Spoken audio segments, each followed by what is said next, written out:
tidak lupa kita hadiahkan kepada junjungan alam, yakni Nabi besar kita Nabi Muhammad Sallallahu Alaihi Wasallam. Allahumma sholli ala Muhammad wa ala ali Muhammad.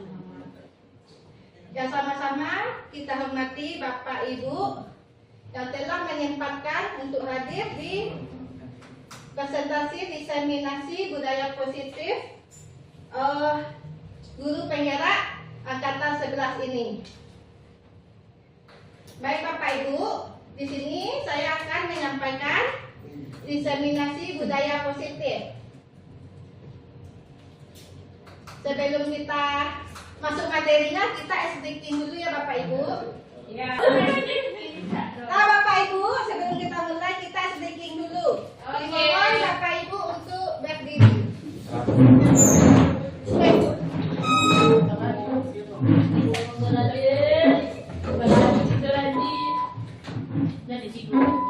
Around Samson on the award-winning CD, Action Fun Dance by the Learning Station. Arms up high, reach for the sky. Let's sing along to the silly, silly run set song. Around Samson, around Samson,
Beza, gimana Beza? Luar biasa mengeluarkan keringat supaya tidak terluka kantuk dan fokus Bu Nadia. Nah sekarang Bapak Ibu tarik nafas. Kemudian tarik nafas.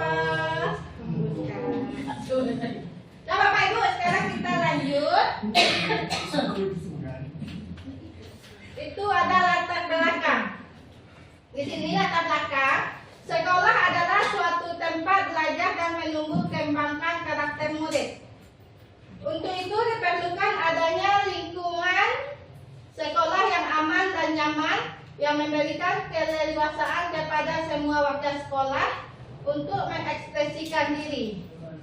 Dengan situasi yang nyaman akan mempermudah bagi sekolah untuk menuntun dan mengembangkan budaya positif yang dapat mendukung tercapaian tujuan pendidikan yang sesuai dengan profil pelajar Pancasila.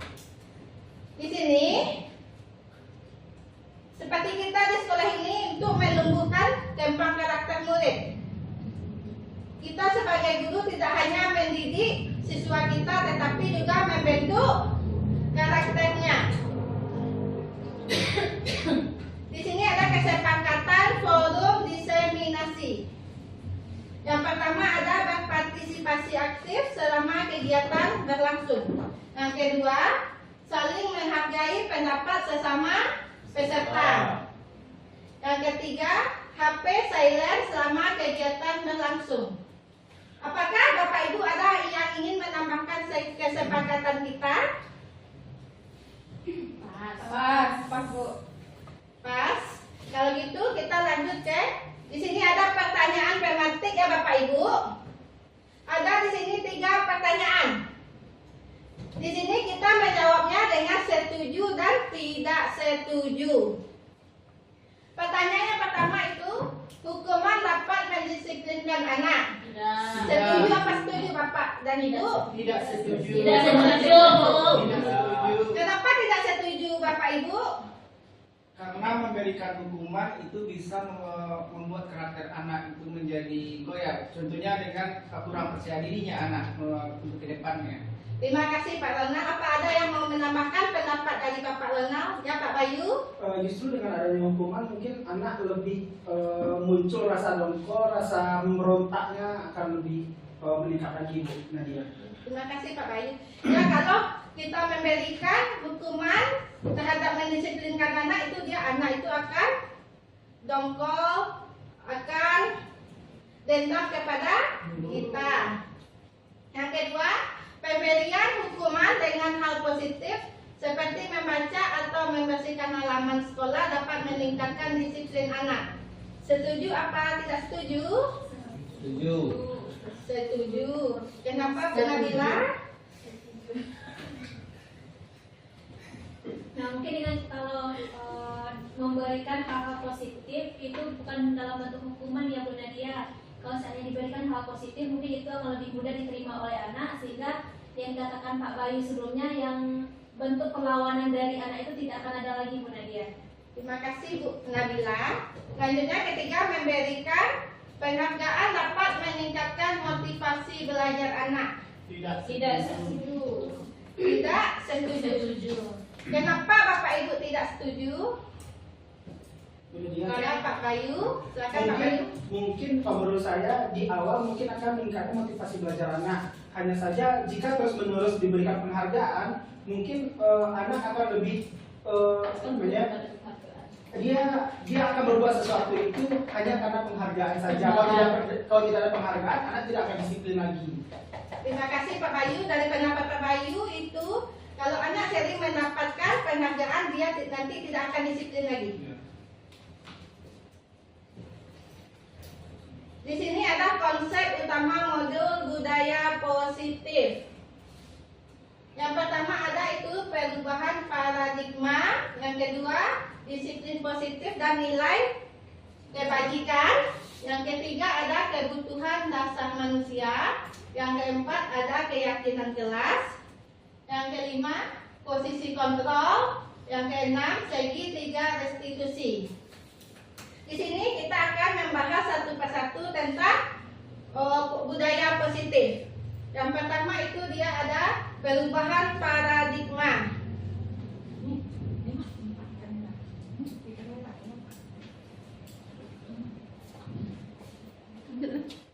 Yang pertama itu perubahan paradigma.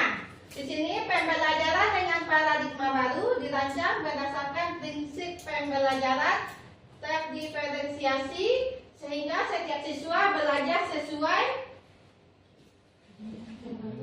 kebutuhan dari setiap tahap perkembangannya untuk mewujudkan profil pelajar Pancasila. Di Di sini ada dia mewujudkan profil pelajar Pancasila. Profil pelajar Pancasila itu ada 6 dimensinya Bapak Ibu. Apakah Bapak Ibu masih ingat 6 dimensi pelajar Pancasila? Masih. Yang pertama itu ada beriman, Bertakwa kepada Tuhan Yang Maha Esa. yang kedua Bibi, Mandiri, Bu. mandiri, yang ketiga Karena kritis. bernada kritis, yang keempat Bergotong royong. gotong royong, ya Beza semangat sekali hari ini. Yang kelima Kreatif. dan yang keenam itu berkebinekaan global. Dan selanjutnya perubahan paradigma stimulus respon teori kontrol atau teori pilihan. Siapa sesungguhnya yang memiliki kontrol? Di sini ada stimulus respon dan teori kontrol atau pilihan. Stimulus responnya yang pertama, kita mencoba mengubah orang agar berpandangan sama dengan kita. Yang teori pilihannya itu, kita berusaha memahami pandangan orang lain tentang dunia. Dan selanjutnya, perilaku buruk dilihat sebagai suatu kesalahan. Semua perilaku memiliki tujuan. Yang stimulus respon berikutnya, orang lain bisa mengontrol saya. Teori kontrol pilihannya hanya Anda yang bisa mengontrol diri Anda sendiri. Saya bisa mengontrol orang lain. Anda tidak bisa mengontrol orang lain. Selanjutnya, pemaksaan ada pada saat rujukan gagal. Kolaborasi dan konsensus penciptakan pilihan-pilihan baru. Ada model pemikiran menang atau kalah. Model berpikir menang-menang. Di sini ini yang perubahan paradigmanya. Kita tidak dapat di sini apa yang kita ucapkan, apa yang kita mau itu harus dapat kita capai. Dan sini ada lagi itu disiplin positif. Disiplin positif itu dalam budaya kita, disiplin dimaknai sesuatu yang dilakukan seorang kepada orang lain untuk mendapatkan kepatuhan. Kita cenderung menghubungkan kata disiplin dengan ketidaknyamanan. Selanjutnya, disiplin positif merupakan salah satu cara penerapan disiplin yang bertujuan untuk menumbuhkan kesadaran serta memberdayakan anak untuk melakukan sesuatu tanpa sogokan, ancaman maupun hukuman. Sebagai pendidik, tujuan kita adalah menciptakan anak-anak yang memiliki disiplin diri sehingga mereka bisa berperilaku dengan mengacu pada nilai-nilai kebajikan universal dan memiliki motivasi intrinsik bukan ekstrinsik. Jadi Bapak Ibu, disiplin positif ini kita tidak hanya di sini menghukum anak atau menyogok, mengancam anak misalnya. Anak-anak silakan buat tugas halaman sekian. Siapa yang tidak membuat tugas tidak boleh pulang. Atau yang tidak membuat tugas, ibu akan memberikan 3 kali tambahan tugasnya. Nilai-nilai kebajikan universal. Nilai-nilai kebajikan adalah sifat-sifat positif manusia yang merupakan tujuan mulia yang ingin dicapai setiap individu. Nilai-nilai tersebut bersifat universal dan lintas bahasa, suku bangsa, agama maupun latar belakang. Nilai-nilai kebajikan yang ingin dicapai oleh setiap anak di Indonesia kita kenal dengan profil pelajar Pancasila. Di sini ada beriman, bertakwa kepada Tuhan Yang Maha Esa, dan berakhlak mulia, mandiri, bernalar kritis, berkebinekaan global, bergotong royong, dan kreatif. Dari nilai-nilai kebajikan ini yang pertama itu beriman bertakwa kepada Tuhan yang Maha Esa. Nah Bapak Ibu, apakah Bapak Ibu sudah ada yang pernah melakukan nilai atau dimensi yang beriman bertakwa kepada Tuhan yang Maha Esa? Sudah, Bu. Ya Bu Vivi, apa contohnya Bu Vivi? Sebelum pembelajaran anak-anak bersama guru membaca doa sebelum belajar, terus mengaji. Itu menurut saya masuk beriman kepada Tuhan yang Maha Esa dan benar-benar mulia. Ya Bu Vivi, itu contohnya sebelum kita mulai belajar pagi, anak-anak berdoa dan mengaji bersama guru. Ada yang lain Bapak Ibu? Ya Bu Nabila. Tanpa dari bentuk mengamalkan iman dan bertakwa pada Tuhan yang Maha Esa dan kemudian telah dilakukan itu ketika saya masuk kelasnya setelah jam istirahat kedua Bu Nadia. Nah sebelum memulai pembelajaran saya terlebih dahulu bertanya kepada anak siapa di sini yang sudah melaksanakan sholat zuhur, dan bagi yang belum melaksanakan sholat zuhur saya kasih waktu anak untuk melaksanakan sholat zuhur terlebih dahulu sebelum belajar Bu Nadia. Terima kasih Bu Bila. Di sini sholat zuhurnya setelah isoma. Selanjutnya itu mandiri. Mandiri ini dia apakah Bapak Ibu ada yang sudah mencoba yang menyuruh siswanya untuk mandiri dalam pembelajarannya? Ya Bu. Ya Bapak Arif. Bu, mungkin contohnya ada tugas yang dibikin, dilihat atau disuruh orang temannya yang lain membuatnya. Nah, akhirnya ketahuan. Nah, diberitahu kepada siswa untuk mengerjakannya sendiri. Ya. Itu contohnya. Disuruh dia mengerjakan tugas sendiri ya Pak Arif. Ada lagi benarak kritis, berkebinekaan global, bergotong royong dan kreatif. Yang bergotong royong ini dia berkolaborasi atau kita menyuruh siswa untuk melakukan pekerjaan itu dalam kelompok, ya Bapak Ibu. Iya, Bu. Kreatif, kreatifnya di sini misal kita dalam bahasa Indonesia kita menyuruh anak membuat narasi cerita. Itu kita membebaskan siswa anaknya, muridnya itu untuk berkreasi sebisanya. Dan kebutuhan dasar manusia. Nah, Bapak Ibu di sini ada kebutuhan dasar manusia. Yang pertama itu bertahan hidup. Kita sebagai manusia atau siswa kita itu dia butuh untuk bertahan hidup. Seperti kita butuh makan, minum. Kalau kita tidak makan atau minum, apa terjadi Bapak Ibu? Mati. Mati. Itu tidak jadinya kita tidak bertahan hidup. Iya. Selanjutnya kasih sayang dan rasa terima. Siswa kita itu dia butuh kasih sayang, dia butuh rasa terima. Yang selanjutnya penguasaan. Penguasaan di sini itu bukannya kita pengennya saya jadi ketua, saya yang berkuasa. Kita sebagai guru bisa penguasaan ini kita bisa bersifat sebagai pemimpin atau gurunya kepada murid-murid kita. Selanjutnya kebebasan. Siswa kita atau kita pun perlu itu kebebasan, tapi kebebasannya itu dalam hal-hal yang positif. Selanjutnya kesenangan.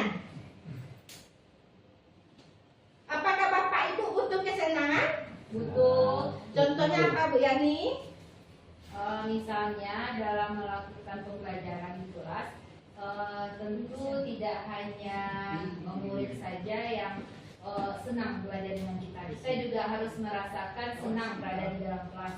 Nah, jadi setelah kita membutuhkan merasa kesenangan itu ada di dalam kelas, maka pembelajaran itu akan terasa lebih nyaman. Iya Bu Yani, betul. Jadi kesenangan ini juga kita misalnya kita sebagai wali kelas kita membuat kelas kita itu menjadi menyenangkan. Misalnya kita membuatnya menempelkan stiker, membuat kelas itu lebih nyaman. Ada lagi motivasi perilaku manusia. Yang pertama, menghindari ketidaknyamanan dan hukuman. Murid melakukan disiplin diri karena takut dihukum. Ini merupakan motivasi eksternal. Murid kita dia supaya datang cepat atau masuk kelas cepat supaya dia tidak dihukum. Kebanyakan kan seperti itu Bapak Ibu. Atau buat tugas. Misalnya cepatlah buat tugas, kalau tidak selesai nanti tugasnya ditambah atau tidak boleh pulang. Itu kan hukuman. Yang selanjutnya mendapatkan imbalan atau penghargaan dari orang lain. Murid melakukan disiplin dari diri karena ingin mendapatkan imbalan. Ini merupakan motivasi eksternal. Anak kita misalnya ya, seperti dikatakan Pak Bayu tadi, dia datang sering datang tepat waktu karena dia hanya ingin mengharapkan imbalan atau penghargaan dari gurunya. Yang selanjutnya menghargai nilai-nilai kebajikan diri sendiri. Murid melakukan disiplin diri karena ia sadar akan nilai kebajikan dirinya. Ini merupakan motivasi internal. Maksudnya sini, murid kita itu dia sadar disiplin itu dia datangkan dari dirinya sendiri. Besok saya harus datang tepat waktu, saya tidak ingin terlambat. Tugas-tugas akan saya kerjakan tepat waktu sesuai yang diberikan guru. Yang dia datangkan dari kesadaran dia sendiri. Sini ada merdeka menurut Ki Hajar Dewantara.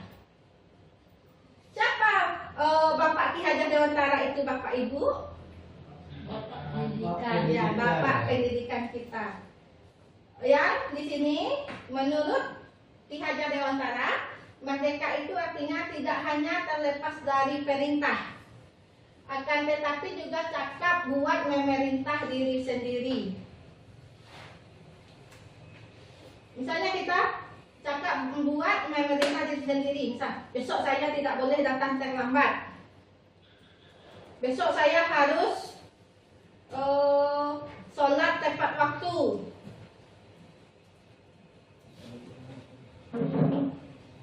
Ada lagi hukuman, penghargaan, dan konsekuensi. Di sini hukuman itu menyakitkan. Betul atau salah Bapak Ibu? Betul. Hukuman menyakitkan. Misalnya anak datang terlambat, kita suruh anak itu berlari lapangan, mengelilingi lapangan 3 kali putaran. Yang selanjutnya tidak nyaman. Dengan hukuman itu anak menjadinya tidak nyaman. Misalnya setelah berlari tadi pasti anak itu ada yang berkeringat, lelah. Jadi anak itu masuk lapangannya lagi tidak nyaman. Murid takut. Misalnya Bapak Arif mengajar PJOK, anaknya telat dalam tukar baju, telat datang ke lapangan, disuruh lari 3 kali lapangan. Untuk besoknya anaknya menjadi takut dengan Bapak Arif. Ya Pak? Iya Bu. Ada lagi memaksa. Memaksa itu kita memaksa anak untuk hukuman kita yang tadi. Ada lagi murid menyembunyikan kesalahannya dan bohong. Misalnya anak ini dia ketahuan dia misalnya merokok. Nanti dia berbohong karena dia takut dihukum. Dia bilang saya tidak ada merokok Bu. Ini rokok teman. Ini rokok teman Bu. Saya hanya megang Bu. Iya. Saya hanya megang Bu. Ada lagi murid menjadi rendah diri. Ada lagi di sini, ada lagi setelah hukuman ada itu penghargaan. Penghargaan ini dia tidak efektif. Dan ada lagi merusak hubungan atau sifat iri. Maksudnya di sini sifat iri itu nanti kan misalnya temanya karena rajin, karena tugasnya selesai tepat waktu, guru memberikan penghargaan kepada temannya. Karena temanya ini sering mendapatkan penghargaan, teman yang lainnya menjadi iri kepada teman yang mendapatkan penghargaan tadi. Ada lagi mematikan kreativitas. Mematikan kreativitas ini, ngapain juga kita buat tugas itu? Nanti yang dapat penghargaan dia, atau temannya sudah dapat penghargaan, yang teman yang lainnya bilang, nggak usah kita buat lagi, kan udah ada dapat penghargaannya. Ada lagi menghukum dengan sistem ranking. Ada lagi merampas hak menghargai dirinya. Selanjutnya itu konsekuensi. Konsekuensi di sini itu penguatan jangka pendek. Ada lagi perlu monitoring berkelanjutan, stimulus atau respon.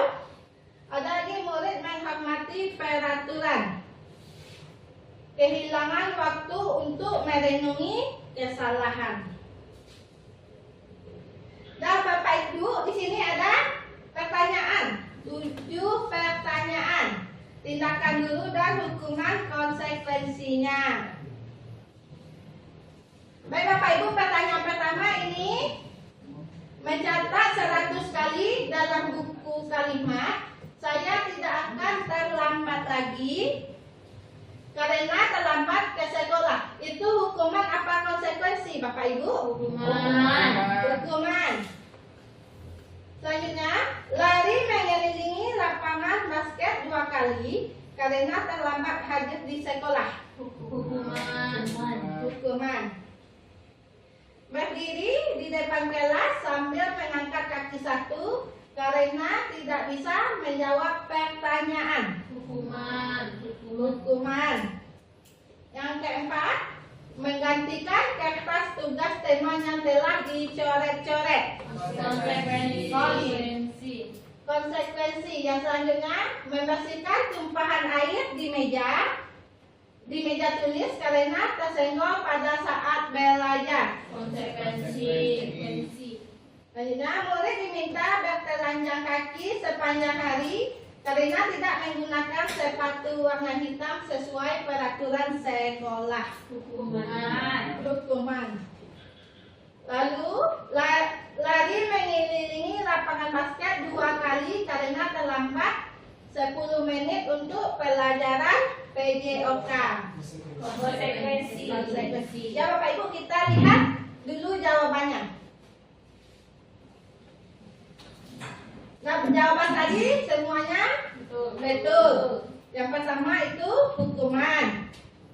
Yang kedua hukuman. Yang ketiga konsekuensi. Yang ketiga hukuman. Yang keempat konsekuensi. Yang kelima konsekuensi. Yang keenam hukuman. Dan yang terakhir itu konsekuensi. Nah, di sini Bapak Ibu ada perbedaan hukuman dan konsekuensi. Perbedaannya yang pertama itu kalau hukuman selalu yang menyakitkan harus terjadi.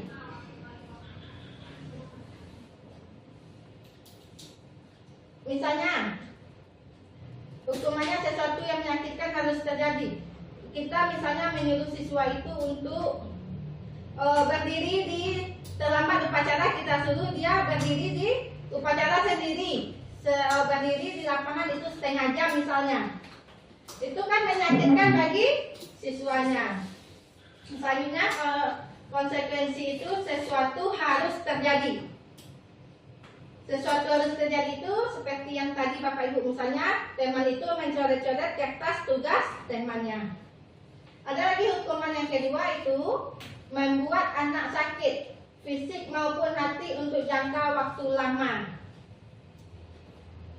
Yang konsekuensinya itu anak menghargai disiplin. Yang hukuman tadi membuat anak sakit. Jadi anak itu selalu ingat, oh saya kemarin dihukum karena terlambat upacara. Selalu dia ingat sampai dia tamat sekolah. Kita dulu waktu sekolah kan kalau dihukum kan masih ingat sampai sekarang Bapak Ibu. Ya, Beza masih ingat apa hukumannya Beza? Waktu itu tidak pandai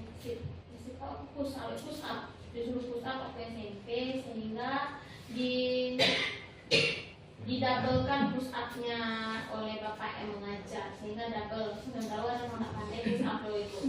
Seperti itu. Ya, seperti contoh Beza Ya. tadi, Beza tidak pandai Sampai push up. SMP kelas 2. Itu masih ada ingatan Beza Oh, tidak selalu pandai ingat. push up, malah ditambah oleh gurunya. Ya.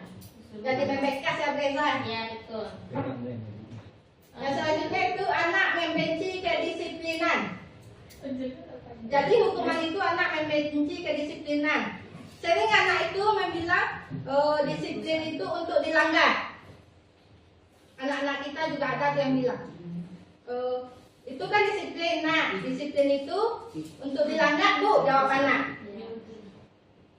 Karena mereka tahunya krokodil itu untuk dilanggar. Iya. Mungkin aku. Sama disamakan dengan disiplin yang beda. Sekolah, iya.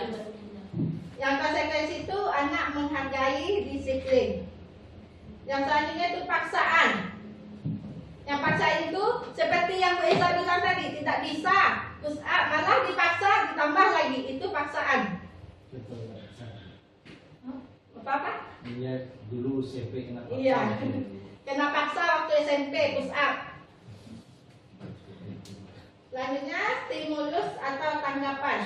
Ada lagi mendorong anak menyakiti diri sendiri.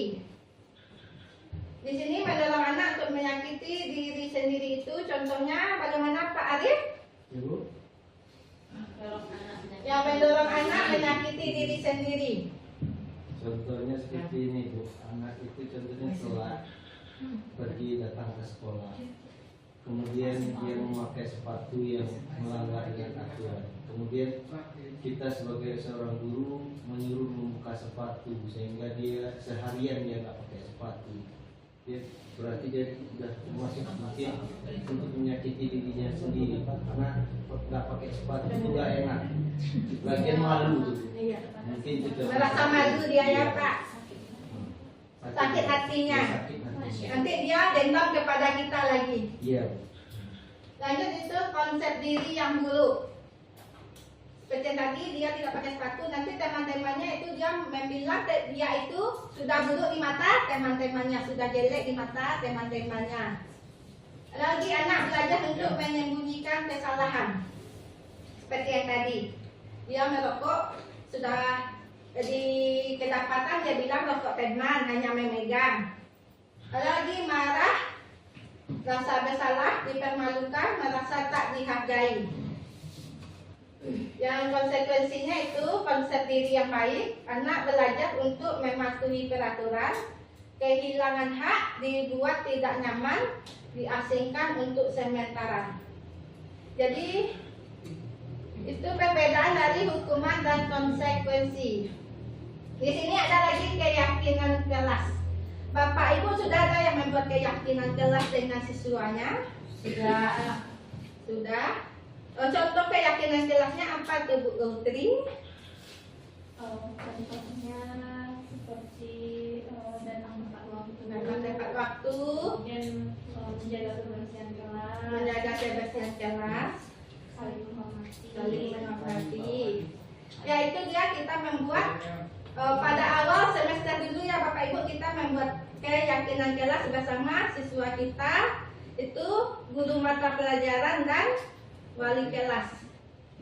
Nah keyakinan kelas ini dia mengapa kita memiliki peraturan tentang menggunakan helm pada saat mengendarai kendaraan roda 2 atau motor.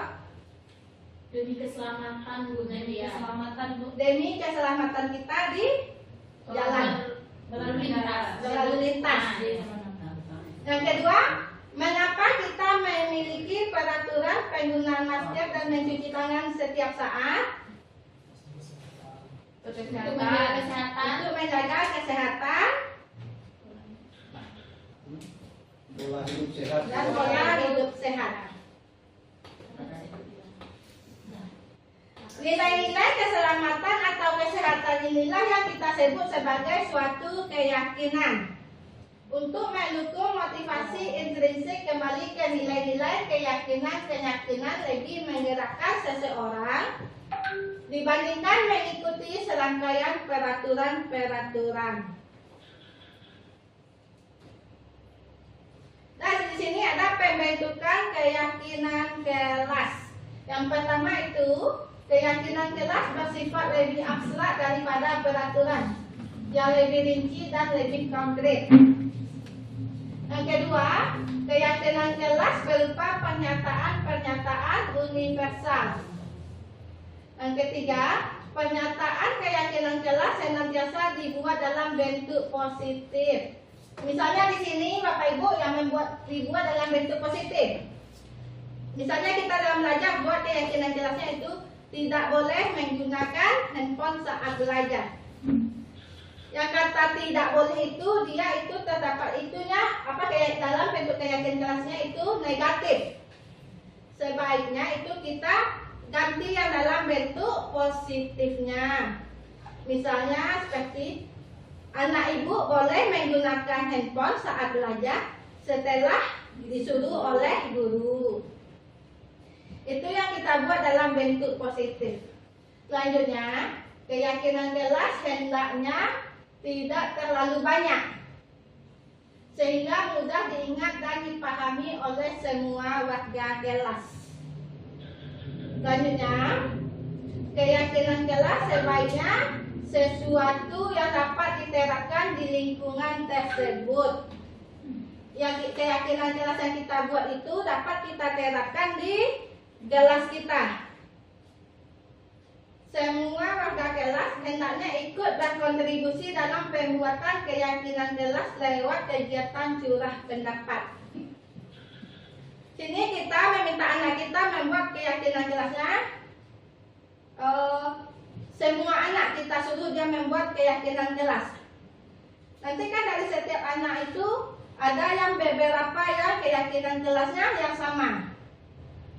Nanti kita membuat keyakinan kelas itu, kita pilih yang sama itu kita jadikan satu.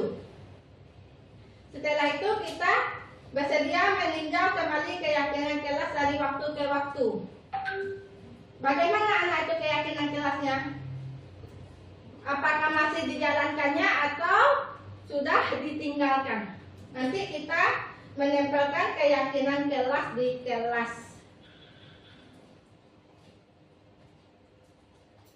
Ini ada perbedaan peraturan dan keyakinan kelas. Di sini yang peraturan itu selalu kembalikan buku ke tempatnya. Keyakinan kelasnya di sana apa Bapak Ibu? Tanggung jawab. Ya, tanggung jawab. Di sini anak itu dia merasa bertanggung jawab untuk mengembalikan buku kepada tempat awalnya. Yang kedua, dilarang mengganggu orang lain. Itu apa Bu Nabila? Menghormati orang lain. Menghormati orang lain. Karena kalau mengganggu orang lain itu, orang kan kita tidak menghormati orang dan orang merasa terganggu. Selanjutnya itu hadir di sekolah 15 menit sebelum pembelajaran dimulai. Komitmen. Komitmen. Iya. Ya Bu Vivi. Di sana anak kan dia berkomitmen. Dia harus hadir. Kita membuat komitmen dengan siswa tersebut harus hadir di sekolah 15 menit sebelum pembelajaran dimulai. Dan selanjutnya itu dilarang melakukan kekerasan. Itu keyakinan kelasnya apa Bu Eza? Itu termasuk kepada menghormati orang lain dan keselamatan saya Bu Nadia, karena kalau melakukan kekerasan pasti ada menang ada kalah istilahnya ya Bu Nadia ya. Ya Bu Eza, itu kan termasuk keselamatan dan menghormati orang lain. Hanya dilarang menggunakan narkoba. Itu keyakinan kelasnya apa Pak Bayu? Kesehatan Bu Nadia. Yaitu kesehatan, karena kalau kita menggunakan narkoba itu kita sudah menyakitkan diri kita sendiri. Ada lagi bergantian atau menunggu giliran. Mengajak anak untuk bersabar. Mengajak anak untuk bersabar Dan menghormati orang lain. dan menghormati orang lain. Menggunakan masker itu apa Bu Elsie? Untuk kesehatan sama keselamatan Bu Nadia. Ya, untuk kesehatan dan keselamatan kita. Selanjutnya, jangan berdiri di kelas atau koridor. Jangan berdiri di kelas atau koridor, itu keselamatan. Untuk keselamatan dan keamanan. Nah, ini contoh keyakinan kelas yang saya lakukan di kelas 10 PM2 ya Bapak Ibu.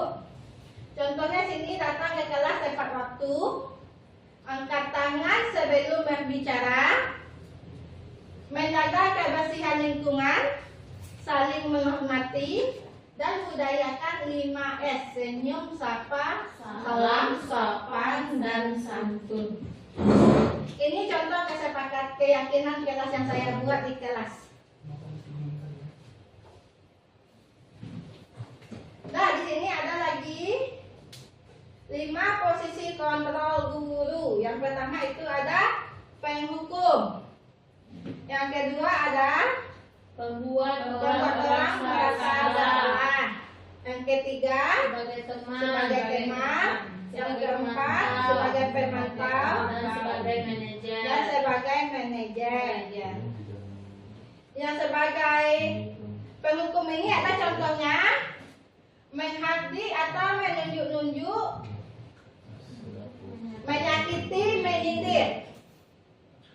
Misalnya kita menghakimi, hai kamu, sini, hai kamu, jangan berbicara juga. Atau menyindir contohnya, kita menyindir siswa itu kemarin dia telat, lalu kita sindir dia di dalam kelas. Ada lagi yang gurunya berkata, kalau kamu tidak melakukannya, awas ya, rasakan. Itu kita sama dengan menghukumnya. Ada lagi hasilnya dari tadi itu, siswa kita akan memberontak, menyalahkan orang lain dan berbohong. Misalnya sana dia datang terlambat. Yo Bu, adik saya lama kali Bu, dia pergi sekolah sama saya. Itu dia ya menyalahkan orang lain. Kaitan dengan dunia berkualitas itu murid meletakkan guru di luar dunia berkualitas. Ada lagi muridnya berkata, biarkan saja, nanti juga marah-marah lagi. Ada anak Bapak Ibu, anak-anak yang berkata seperti itu? Biarkan saja, nanti juga marah-marah lagi. Mungkin ada tapi tidak langsung terdengar ya sebenarnya. Iya. Ya, Mungkin ada anak berkata seperti itu sama teman Iya. di belakang kita ya benar. Iya. Ada lagi dampak pada murid itu mengulangi kesalahan yang sama. Yang selanjutnya itu membuat orang merasa bersalah. Gurunya berceramah dan mengatakan seharusnya ibu kecewa.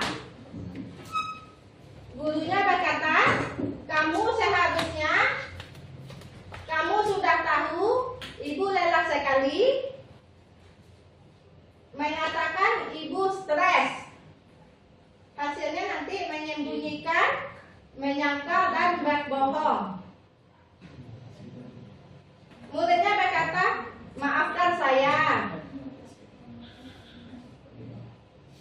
Dampaknya pada murid itu merasa rendah diri. Ada lagi teman. Kalau teman itu membuatkan alasan-alasan untuk muridnya. Gurunya membuatkan alasan. Dan gurunya berkata, ayolah lakukan demi ibu. Kalau siswa kita dengan siswa kan sering seperti itu. Cepatlah demi saya kamu lakukan. Itu dia yang untuk teman. Masa kamu tidak mau? Ingat ibu tidak pernah bantu. Yang hasilnya itu ketergantungan. Kalau kita membawa murid itu sebagai teman, nanti murid itu dia merasa ketergantungan kepada kita. Murid berkata, saya pikir bapak atau ibu teman saya, ternyata begitu. Dampaknya itu lemah, tidak mandiri dan tergantung. Yang sebagai pemantau lagi, gurunya yang berbuat menghitung dan mengukur. Guru berkata itu apa peraturannya? Hasilnya menyesuaikan diri bila diawasi. Muridnya berkata itu berapa banyak bintang yang saya harus peroleh, berapa halaman yang harus saya tulis, dan dampak atau hasilnya itu menitik beratkan pada sanksi dan hadiah untuk dirinya. Selanjutnya itu posisinya sebagai manajer. Di sini mengajukan pertanyaan-pertanyaan. Guru berkata, apa yang kita yakin, apa yang bisa kau kerjakan untuk memperbaiki masalah ini, menguatkan pribadi. Murid meletakkan dirinya sebagai individu yang positif dalam dunia berkualitas. Selanjutnya, bagaimana caranya saya bisa memperbaiki keadaan, mengevaluasi diri, bagaimana cara memperbaiki diri. Dan selanjutnya ada pernyataan. Nah, siapa yang mengatakan? Yang pertama itu saya kecewa sekali dengan kamu. Yang mengatakan itu dia membuat orang merasa bersalah. Saya bilang sama murid, ibu kecewa sekali sama kamu. Kenapa kamu sekarang seperti ini? Yang sebelumnya kamu itu rajin. Itu siswa kita dia akan merasa bersalah. Selanjutnya, kamu tidak pernah benar melakukannya. Itu dia sebagai apa, Pak Randi? Sebagai penghukum. Yaitu dia sebagai penghukum. Ada lagi, ayolah lakukan demi ibu atau bapak. Itu dia sebagai teman. Apakah kamu mau mendapatkan stiker bintang hari ini? Itu dia sebagai pemantau. Bagaimana kamu bisa menyelesaikan masalah ini? Itu dia sebagai manajer. Kamu selalu yang paling terakhir. Penghukum. Selanjutnya ada segitiga restitusi. Kenapa harus segitiga restitusi? Karena restitusi fokus terhadap kebutuhan muridnya.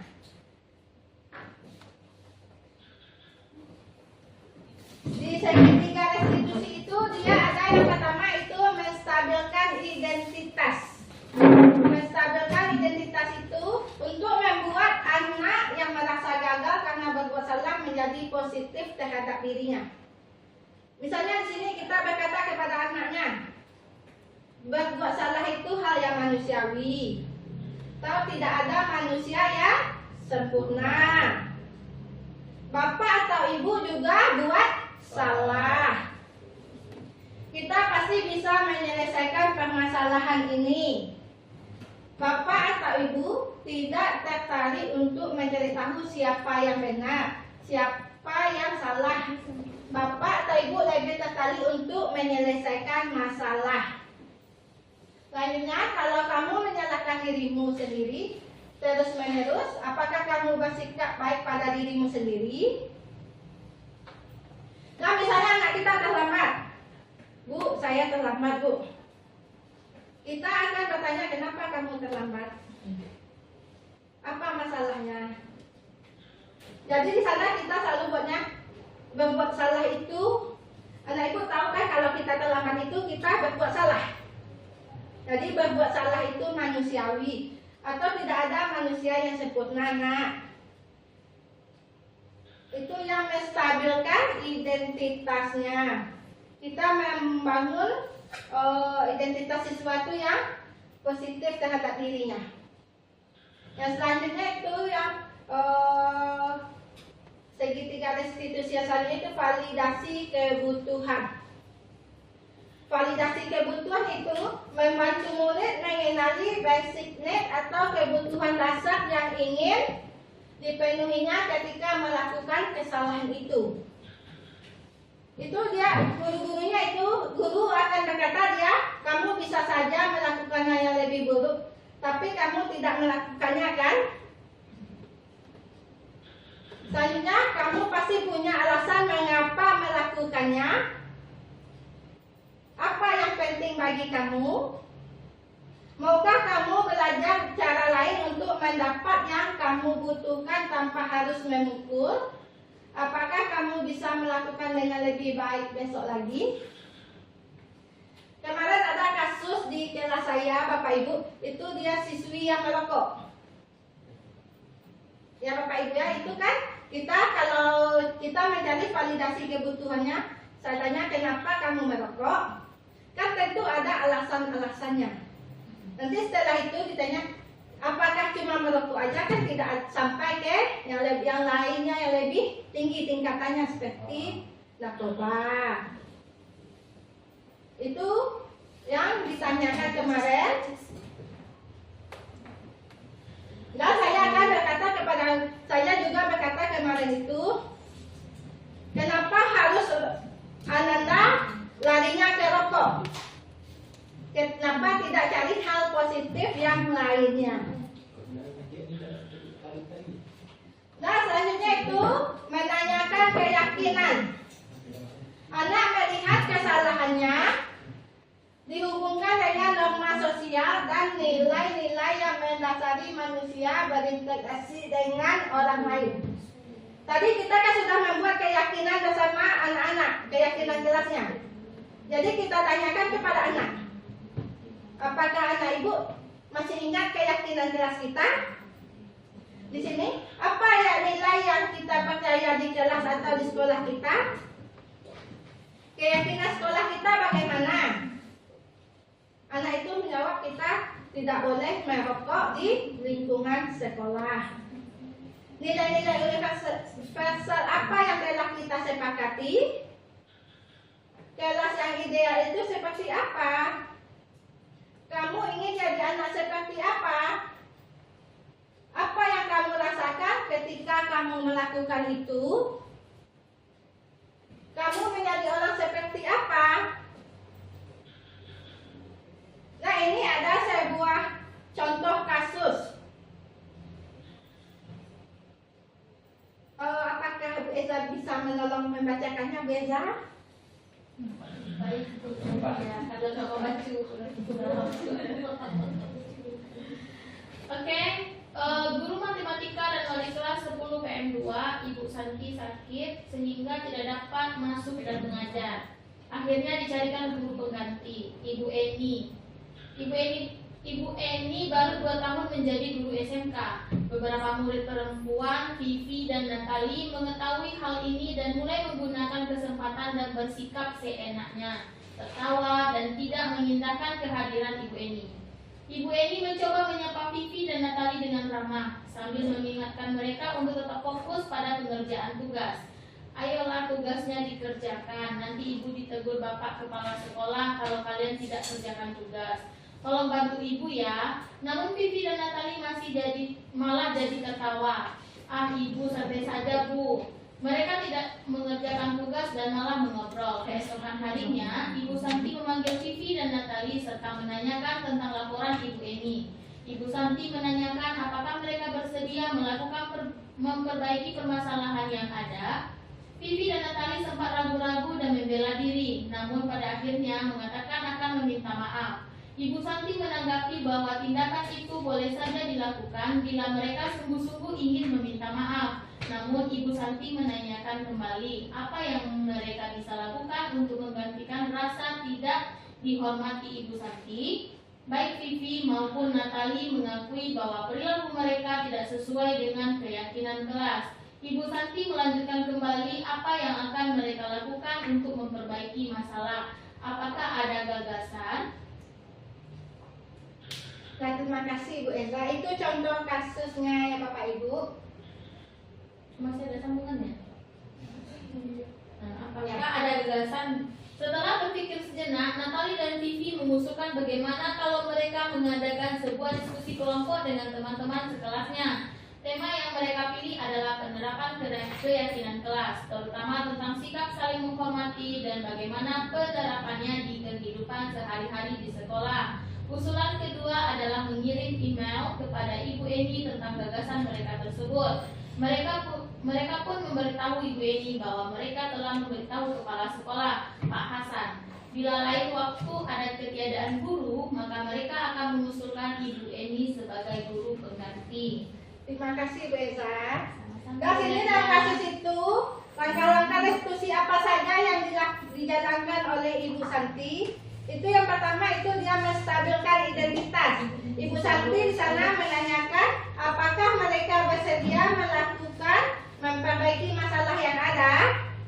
Vivi dan Natali sempat ragu-ragu dan membela diri, namun pada akhirnya mengatakan akan meminta maaf. Selanjutnya itu menvalidasi tindakan. Ibu Santi menanggapi bahwa tindakan itu boleh saja dilakukan bila mereka sungguh-sungguh ingin meminta maaf. Yang selanjutnya itu menanyakan keyakinan. Ibu Santi melanjutkan kembali apa yang mereka lakukan untuk memperbaiki masalah, apakah ada gangguan. Yang kedua itu menurut apakah restitusi yang diusulkan Vivi dan Natali sudah sesuai dengan pelanggaran yang telah dibuat. Itu dia yang restitusi yang diusulkan itu sudah sesuai. Langkah-langkahnya yang pertama mereka mengusulkan bagaimana kalau mereka mengadakan sebuah diskusi kelompok. Yang selanjutnya itu posisi apakah yang telah diambil oleh Bu Eni dalam menangani Vivi dan Natali. Itu posisinya sebagai teman seperti tercermin dalam kalimat. Bu Eni mencoba menyapa Vivi dan Natali dengan ramah sambil mengingatkan mereka untuk tetap fokus pada pengerjaan tugas. Jika kita sebagai Pak Hasan, bagaimana kita menyikapi langkah-langkah yang ditempuh oleh Ibu Eni, Ibu Santi, itu sudah tepat sesuai dengan langkah-langkah restitusi yang benar.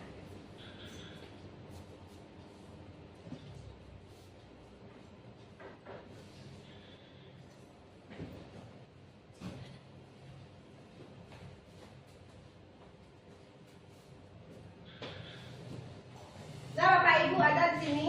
Seseorang akan tergerak dan bersemangat untuk menjalankan keyakinannya daripada hanya mengikuti serangkaian peraturan. Semoga dengan kita menerapkan restitusi ini, kita dapat mewujudkan budaya positif dan menuntun murid dalam mencari solusi dari setiap permasalahannya dan meyakinkan mereka untuk mengetahui akan menjadi orang seperti apa yang mereka inginkan. Sesuai pernyataan Ki Hajar Dewantara bahwa disiplin diperlukan untuk menciptakan murid yang merdeka. Selanjutnya ada video ya Bapak Ibu.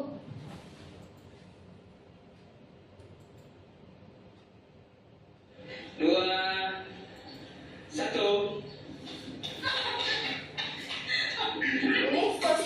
Ini video 5 posisi kontrol guru.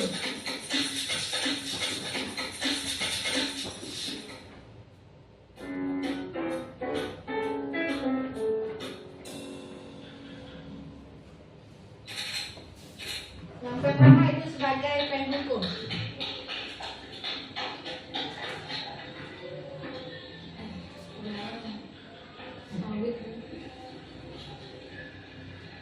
Assalamualaikum, maaf Pak, saya telat. Kamu lagi? Sudah berapa kali kamu pulang ini? Dasar pemalas. Pak, saya kesiangan. Banyak alasan, pokoknya telat, tetap telat. Sekarang keliling lapangan, polis sebanyak 3 kali.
semua kaki. Gimana kamu sekalian kalau ada kakak kau itu lama kalau dari pak sekolah. Kalau aku nggak anak gimana? Mau kita tuh ya?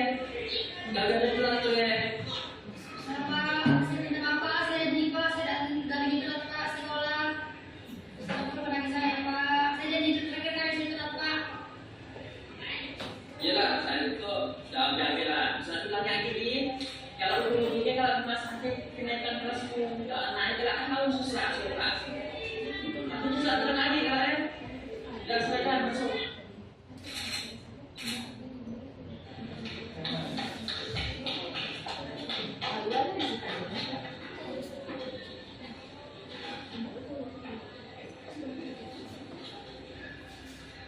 Assalamualaikum, maaf Pak, saya telat.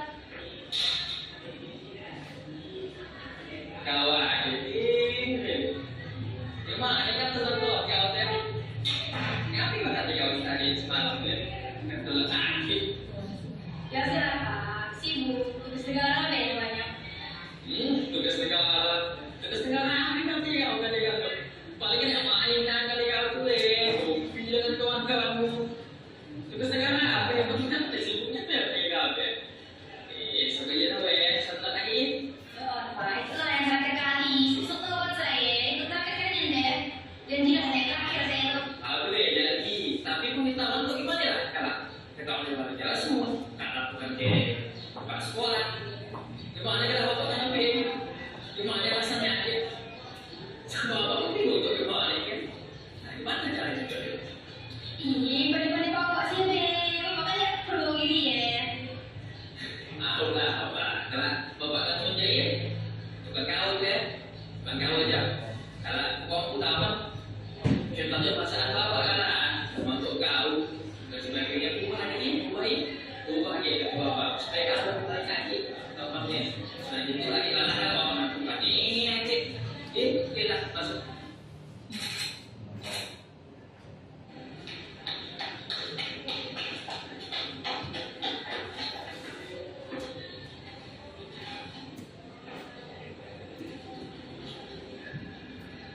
Assalamualaikum, maaf Pak, saya telat.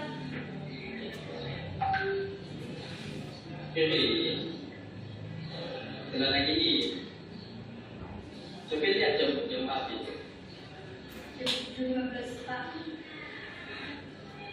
Kamu tahu apa namanya sekolah kita? Kira-kira di sekolah kita masuk jam berapa lagi? Jam 7 mau ke sekolah Pak. Nah, jadi di catatan bapak itu nampaknya karena udah lagi dari 5 kali di telat. Nah, sebelum atau ini sudah 5 kali telat itu, waktu kalau masih istirahat, kalau tinggal dulu dapat tugas tambahan dari saya. Nanti kalau tapi udah 5 kali telat. Iya ya. Mereka masuk ini, mereka.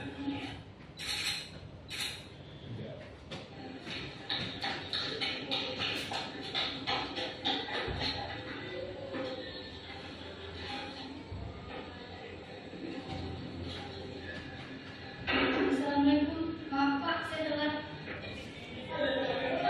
Ini, nambah lagi. Kami Saya juga udah minta Pak Mak. oke, menurut aku memang bagus. Belum lah. Kalau udah jalan serius menurut aku. Cuman menurut efek samping dari kamu itu ada Saya tidurnya tidak bangun Pak, jadi saya bangun ke sana untuk pergi ke sekolah. Nah, sekarang menurut aku, jadi menurut itu supaya kamu bisa berlaku, kamu jangan berlaku. Kamu bersama, supaya kamu nggak berlaku sekolah. Jadi menurutmu gimana caranya? Mungkin saya bisa kalau Sabtu Minggu Pak, sampai ke sekolah. Jadi karena itu begini, menurut aku saya kenal waktu yang tahu bukan jadi sama bukan boleh balik silakan balik sekolah teman harus ingat waktu dan itu boleh dekat.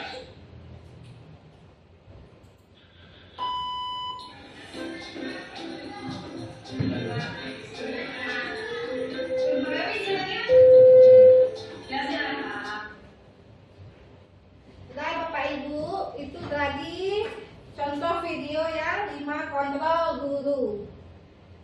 Bapak Ibu ya.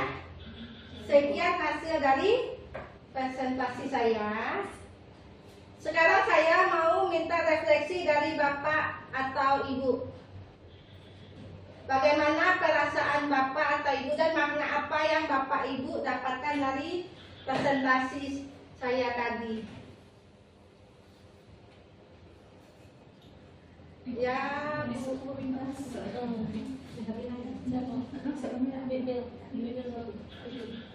ya Bu, ya kepada Bu Vivi silakan. Terima kasih Bu Nadia. Luar biasa Bu Nadia, sangat inspirasi sekali penjabarannya. Tadi ternyata kita sebagai guru melakukan mungkin 5 posisi kontrol yang tadi, video tadi cukup menarik buat saya Bu Nadia. Ternyata mungkin kita sering lebih banyak menghukum daripada menjadi temannya, daripada menjadi para sebagai manajer. Mungkin akan kedepannya mungkin saya ketika ada permasalahan dengan murid akan memposisikan diri sebagai manajer. Dan luar biasa saya sangat senang dalam kegiatan ini dan bahagia Bu Nadia. Terima kasih Bu Vivi.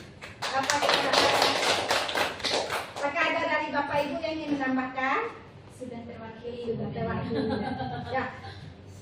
Kalau gitu saya akhiri dengan alhamdulillah. Alhamdulillah. Assalamualaikum warahmatullahi wabarakatuh. Waalaikumsalam warahmatullahi wabarakatuh.